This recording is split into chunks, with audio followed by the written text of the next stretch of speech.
छिदन्ति तृणजालानि तुलसी मूलजानि तदेस्तां ब्रह्महत्यां छिदन्ति तत्क्षणाद्वरी।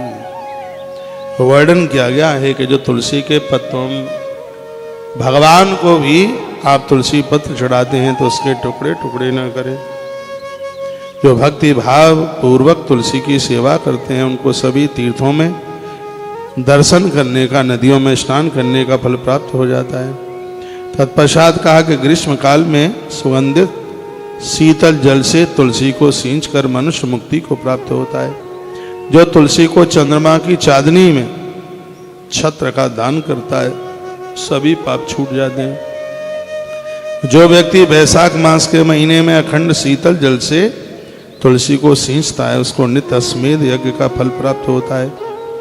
जो नदियों का जल तुलसी में चढ़ाता है उसे स्वर्ग की प्राप्ति होती है और उसकी वंश वृद्धि नहीं रुकती। जो दूध और जल मिलाकर के तुलसी में चढ़ाते हैं उनके घर में कभी लक्ष्मी की कमी नहीं होती। ऐसा वर्णन किया गया है। इतनी बड़ी महिमा है।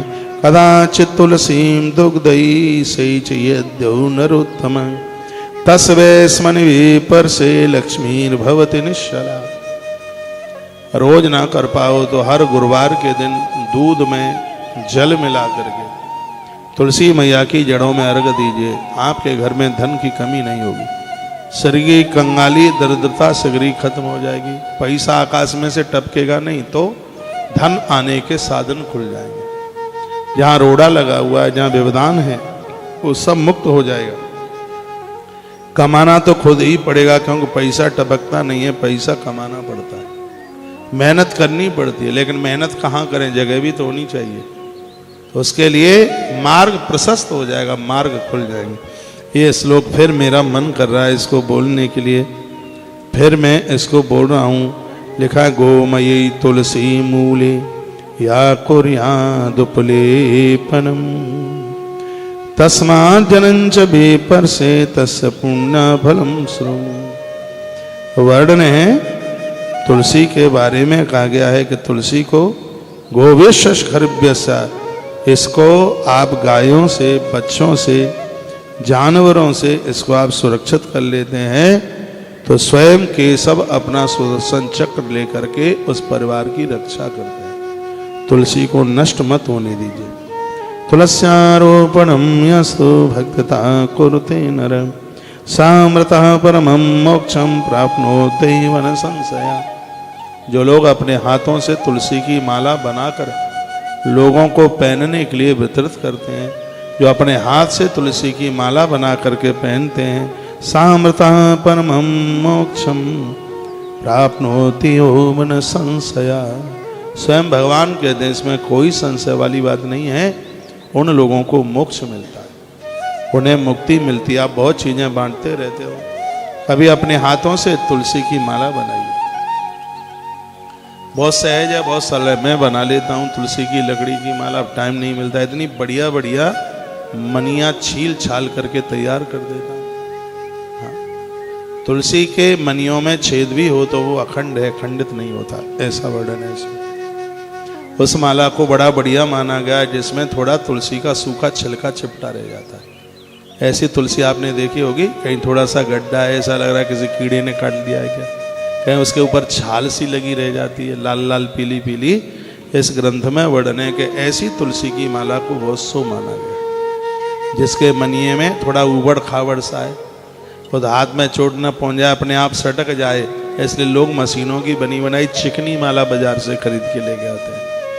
और तुलसी की वही माला प्रभावशाली है। इस ग्रंथ में लिखा जो खुरदुरी है, खुरदुरी है, कहीं उसके ऊपर थोड़ी छाल लगी रह गई है, कहीं थोड़ा सा अंदर गड्ढा हो गया है, कहीं ऊपर से थोड़ी उभरी हुई है। ऐसी माला को असली माला का रूप दिया गया है, उसको बढ़िया माला का रूप बताया गया है। जो अपने हाथों से माला बना बना करके लोगों को वितरित करते हैं तो सामृतम परमं मोक्षं प्राप्नोति वन संशया। ऐसे लोग मोक्ष को प्राप्त होते हैं, उन्हें मुक्ति होती है।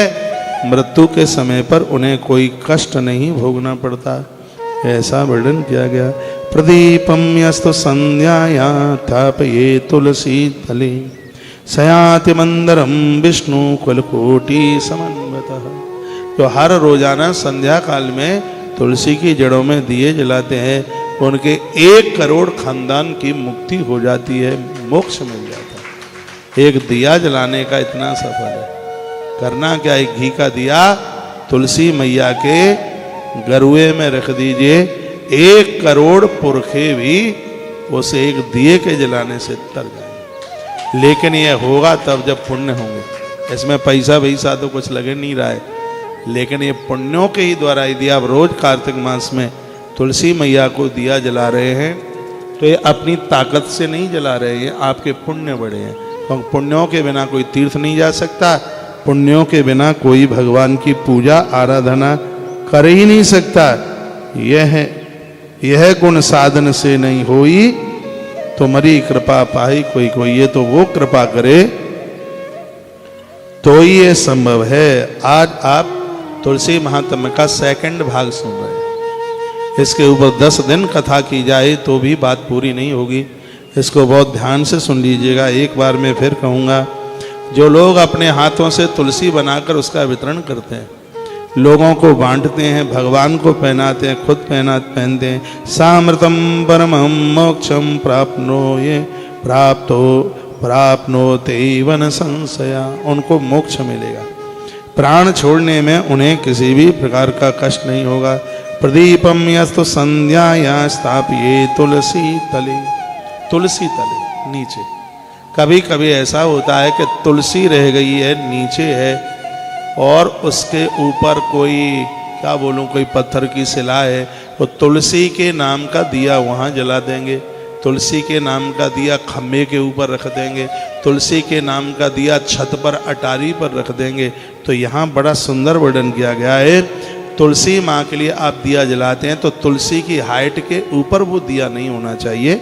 स्पष्ट वर्णन है, लिखा है कि यह जो दिया जो आप जला रहे हैं तुलसी तले, यानी तुलसी के नीचे, पेड़ के नीचे, वृक्ष के नीचे, उसको नीचे जलाइए। वो तो उसको बिल्कुल नीचे धरती पर रख दें दिया जला करके, तो उसको बहुत ज़्यादा शुभ माना गया है, उसी को बहुत ज़्यादा बढ़िया माना गया है। मेरी लैंग्वेज, मेरी भाषा आपकी समझ में आ रही है? धन्यवाद।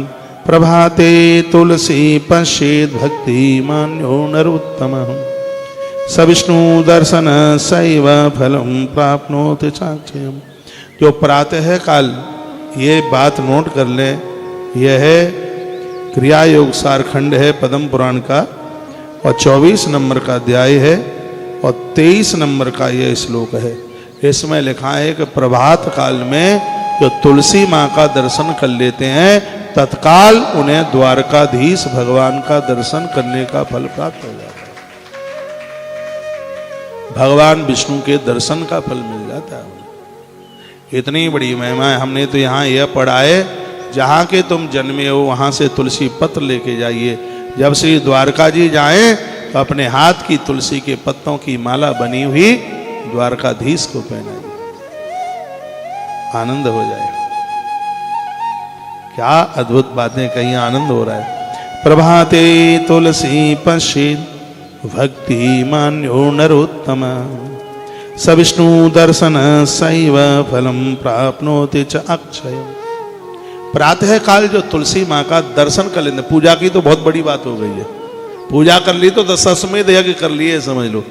सिर्फ आपने प्रातः ही जाग कर सिर्फ माँ तुलसी का दर्शन हो गया, आंखों ने तुलसी माँ को देख लिया, तो तत्काल भगवान विष्णु द्वारकाधीश के दर्शन का फल तत्काल प्राप्त हो जाता।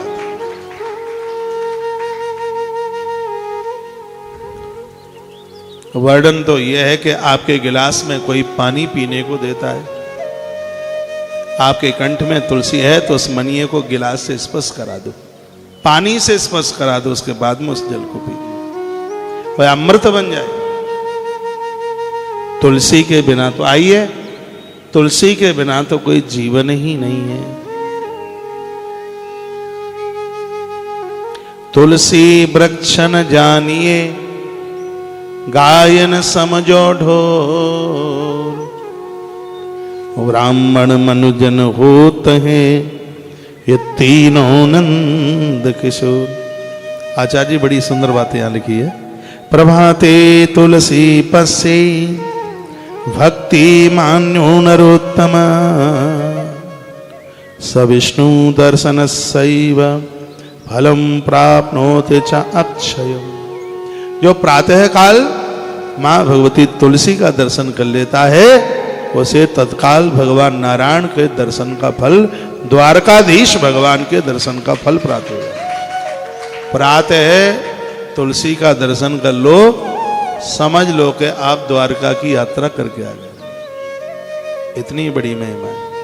तुमने ठानी है कि हम तुलसी नहीं पहनेंगे और हमने ठानी है कि हम आपको तुलसी पहना के ही रहेंगे। अब कंपटीशन में कौन जीतेगा देखते हैं।